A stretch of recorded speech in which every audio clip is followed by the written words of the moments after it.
यहाँ?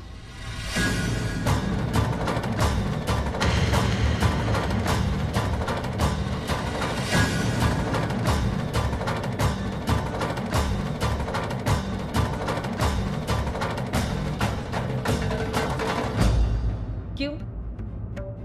नहीं आना चाहिए था? नहीं, मेरा कहने का मतलब ये नहीं था। हाँ, हो सकता है तुम्हारे कहने का मतलब ये नहीं था। अब तो मुझे भी अफसोस हो रहा है यहाँ आने का।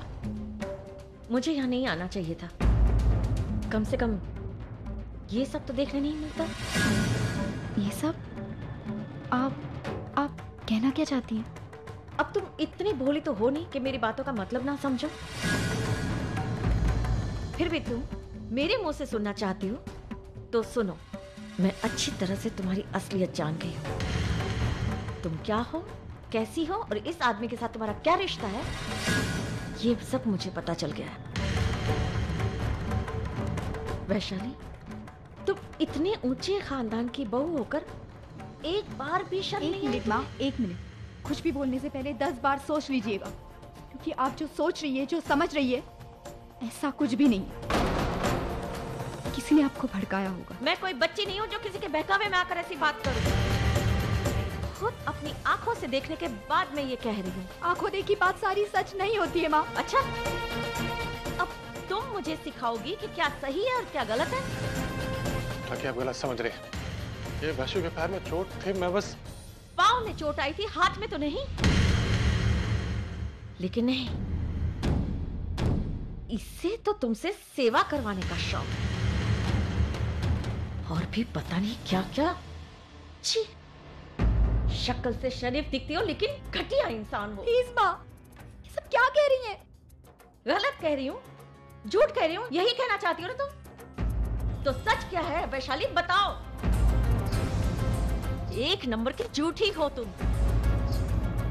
घर से तो धर्मेश्वर ये कह कर निकली कि सहेली की बर्थडे पार्टी में जा रही हूँ। क्या यही है तुम्हारी सहेली का घर? मैंने धर्मेश्वर ऐसे कुछ नहीं कहा। उसने आपसे झूठ बोला होगा। खबरदार, अपने बेटे के खिलाफ एक लफ्ज नहीं सुनूंगी। अपने पाप को छुपाने के लिए मेरे बेटे को झूठा साबित करने चली हो। वो भला क्यों झूठ बोलेगा मुझसे? उसी से जाकर पूछिए ना, क्योंकि झूठ बोलना तो उसकी फितरत में है। हर गलती छुपाने के लिए वो झूठ ही तो बोलता है। हद हो गई बेशर्मी की, हद है। खुद रंग रलिया मनाते हुए यहाँ रंगे हाथ पकड़ी गई हो और दोष मेरे बेटे के मत्थे। इस इंसान के लिए, इस गंदे इंसान के लिए मेरे शरीफ बेटे। बहुत बोल चुकी आप। बिना जाने बिना सोचे आप जीजू पर ऐसे इल्जाम नहीं लगा सकती हैं।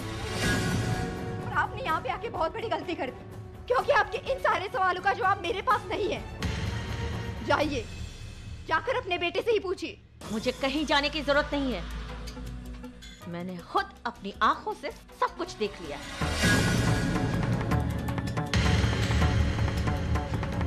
मेरे पास सबूत है तुम्हारी इन गंदी हरकतों को साबित करने के लिए।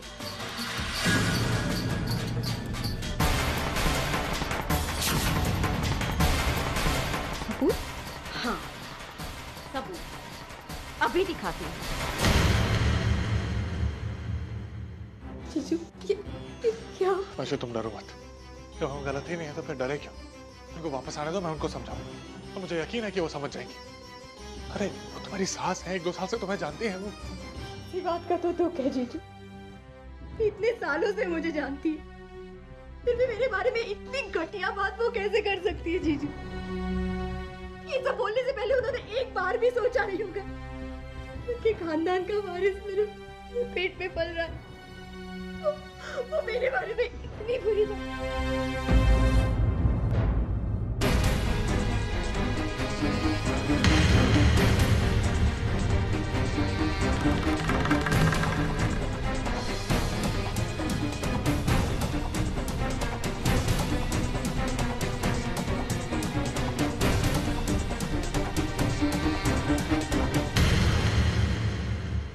देखो, ये है सबूत।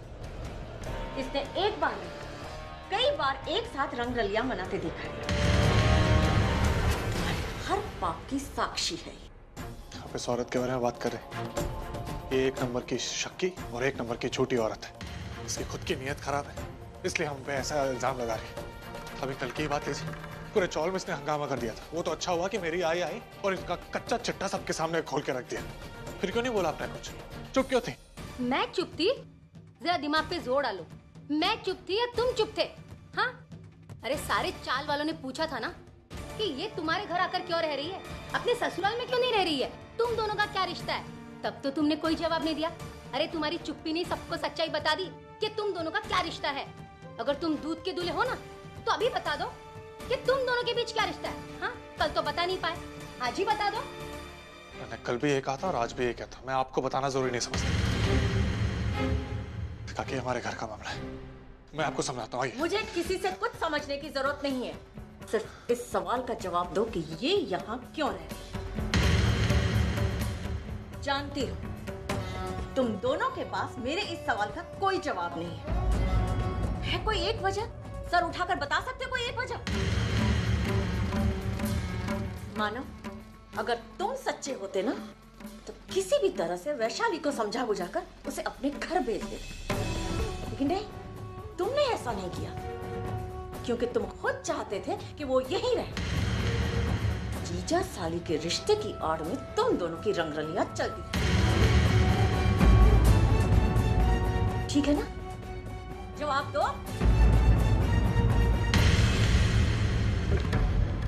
1 मिनट।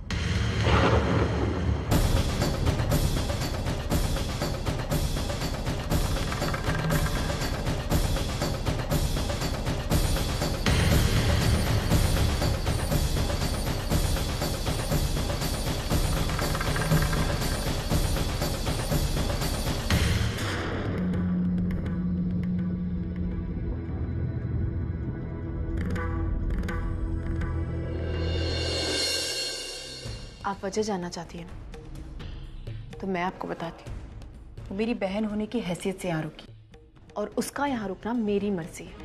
अर्चना तुम? हाँ, और मुझे नहीं लगता कि वैशु का यहाँ रुकना कुछ गलत है।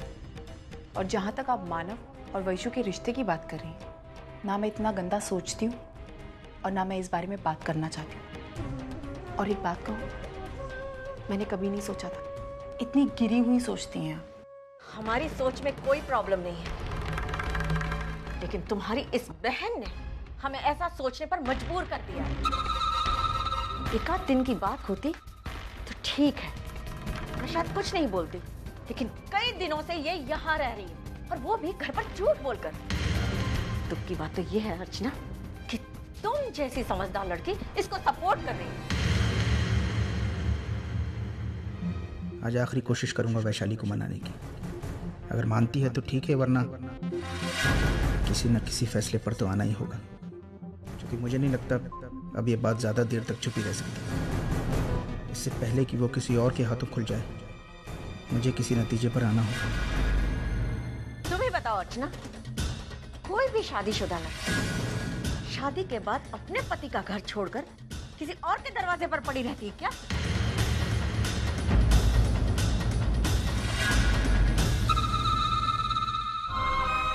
कौन से पति का? कैसा? किस पति की बात कर रही है आपा? वैशु चुप हो जाओ। नहीं नहीं, बोलने दो उसे। चुप क्यों करा रहे हो? आखिर दिल की बात जबान पर आ ही गई ना। कौन सा पति? कैसा पति? बेशर्मी की हद तो देखो। अरे ये तो अपनी शादी से भी इनकार कर लिया। अरे इसकी संगत में कुछ दिन क्या रह लिया, अपने पति को ही भूल गए।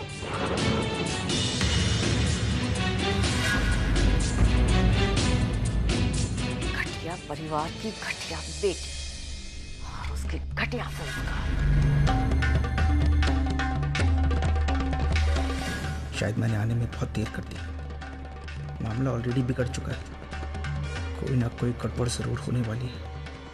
इस वक्त यहाँ से निकल जाने में ही अक्लमंदी है। मैं तो उस दिन को कोस रही हूँ जिस दिन मेरे बेटे ने इस लड़की के साथ शादी करने का फैसला किया और हमने उस बात की इजाजत दी थी। अगर मुझे पता होता कि तुम इतनी चरित्रहीन हो तो मैं हूँ मैं चरित्रहीन। और कुछ कहना है तो कह दीजिए आप। ओके, मैं ऐसी ही हूँ और मैं ऐसी ही रहूँ। इसके लिए मुझे आपसे या आपके बेटे से परमिशन लेने की जरूरत नहीं है। वैसे चुप हो जाओ। नहीं जीजू, प्लीज मुझे बोलने दीजिए, क्योंकि इन लोगों को यही भाषा समझ में आती है। क्या कहना चाहती है आप? हाँ, क्या सुनना है आपको? बोलिए। नहीं प्यार करती हूँ मैं धर्मेश से, नहीं रहना है मुझे उस घर में। और कुछ? अरे धर्मेश में वो बात ही नहीं है कि मैं पूरी जिंदगी उसके साथ रहूं। मेरी एक भी जरूरतों को उसने पूरा नहीं किया। और कुछ? इसलिए नहीं रहना है उसके साथ, छोड़ रही हूँ मैं उसको।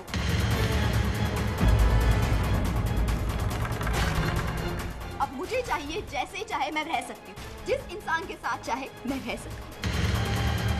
मुझे लगता है आपके सारे सवालों का जवाब आपको मिल गया होगा, है ना? प्लीज अब आप जा सकती हैं। हाँ जाती हूँ, लेकिन एक और सवाल का जवाब लिए बिना मैं यहाँ से नहीं जाऊंगी। तुम्हें अगर यही सब करना था, 10 जगह पर मुंह मारना था, तो मेरे बेटे की जिंदगी क्यों बर्बाद की? क्यों की उससे शादी? क्या पूरी दुनिया में मेरा बेटा ही मिला था तुम्हें बर्बाद करने के लिए? अरे क्या बिगाड़ा था उसने तुम्हारा? क्या बिगाड़ा था? क्या बिगाड़ा था उसने? अरे अगर मैं हिसाब मांगने जाऊंगी ना आपसे, तो आपकी पूरी जिंदगी खत्म हो जाएगी मेरे हर एक नुकसान चुकाने के लिए। इसलिए प्लीज आप मेरा मुंह मत खुलवाइए और जाइए यहाँ से। मेरी समझ में नहीं आता कि ऐसा कौन सा नुकसान कर दिया है मेरे बेटे ने तुम्हारा। मैंने कहा ना, मैं आपको कोई सफाई नहीं देना चाहती। आपको जो समझना है ना आप समझ सकती हैं। मुझे उनसे कोई फर्क नहीं पड़ता है, क्योंकि मैं जानती हूँ मैं सही हूँ, मैं गलत नहीं हूँ। मुझे आपको किसी भी बात की सफाई नहीं देनी। तुम इस तरह से मुझसे पीछा नहीं छुड़ा सकती। तुम्हें मेरे सवाल का जवाब देना ही होगा, आज, अभी, इसी वक्त।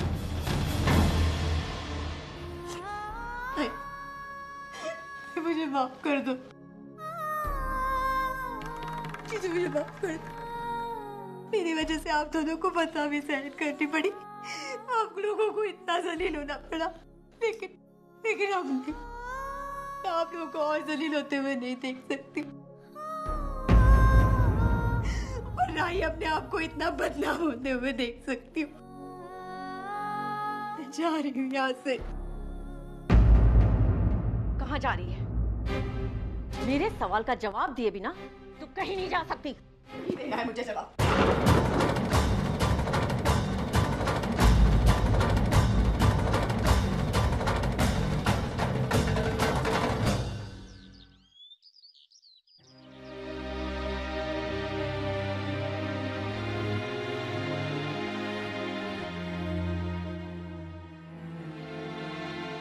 ये क्या साउंड था?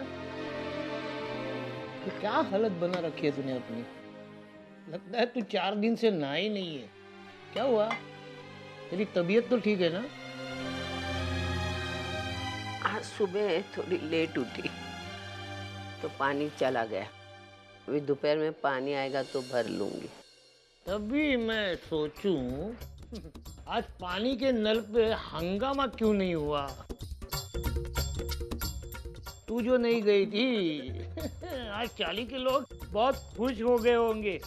एक तो उनको पानी ज्यादा मिला होगा और वो भी शांति और सुकून से। खाना परोसा है, खा लो, ठंडा हो जाएगा।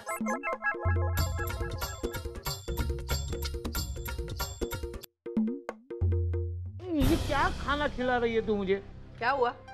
कविता, अगर मेरी कुछ गलती है तो सीधे सीधे बोल देना। मेरा गुस्सा खाने पे क्यों उतार रही है तू? क्या हुआ? अरे एक सब्जी में नमक ही नहीं है और इस सब्जी में नमक ही नमक। अरे मुझे याद है, मैंने बराबर दोनों में नमक डाला था, बराबर याद है। तू ना अभी बुढ़ी हो गई है, तुझे कुछ याद नहीं रहता। तेरी अब गारंटी खत्म हो गई है। मेरी बात मान, मानव अर्चना को वापस बुला ले, वरना तेरे साथ साथ मेरी जिंदगी भी नरक बन जाएगी। उनको घर लाने की बात मत करो। हाँ, तुमको इतना प्यार है तो जाओ उनके साथ रहने को। तेरा प्रॉब्लम क्या है? हाँ? अरे मैं तेरे भले के लिए कुछ सलाह दे रहा हूँ और तू उल्टा मुझे ही 4 शब्द सुना रही है। तेरी उम्र की औरतें बहू पे पूरा घर छोड़कर आराम करती है और उनसे सेवा करवाती है, और तू एक बदनसीब औरत है कि सोने जैसी बहू मिलने के बाद भी तू अपनी राम कथाएं पीसती जा रही है। सविता, ये तेरी जो अकड़ है ना, वो एक दिन तुझे ले डूबेगी। हो गया सुना के? डरो मत, मैं तुमको बर्बाद करने वाली नहीं हूँ, समझा ना? मेरा भेजा मत चाटो, खाओ चुपचाप। मुझे नहीं खाना ऐसा गया गुजरा खाना। खाना नहीं है ना तो जाओ, मेरा दिमाग मत खाओ।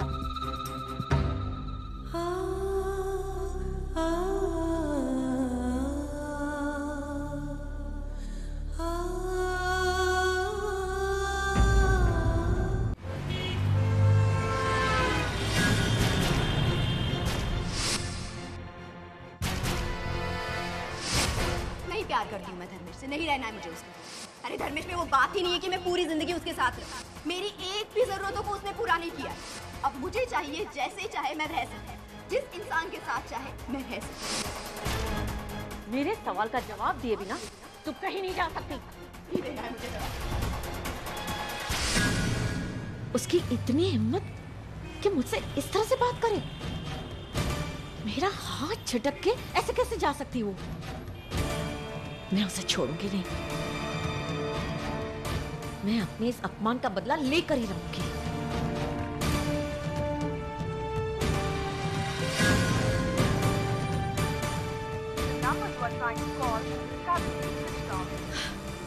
ये धर्मेश में पता नहीं कहाँ चला गया है। फोन क्यों बंद आ रहा है उसका? ठीक है, धर्मेश नहीं है तो क्या हुआ? उस वैशाली के लिए तो मैं अकेली काफी हूँ। उसे तो मैं अब अपने तरीके से सबक सिखाऊंगी।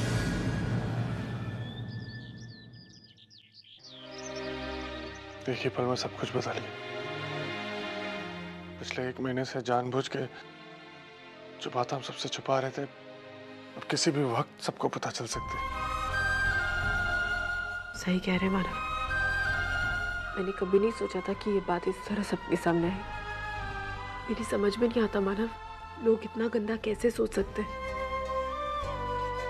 एक मर्द और एक औरत को साथ देखा नहीं कि बातें बनाना शुरू, फिर ना रिश्ते देखते और ना उसकी नीयत। मानव, जो बातें इन लोगों को कहने में भी शर्म नहीं आती ना, मुझे सोचने में तक शर्म आती है। मुझे बहुत बुरा लगा रिश्ता, बहुत बुरा लगा।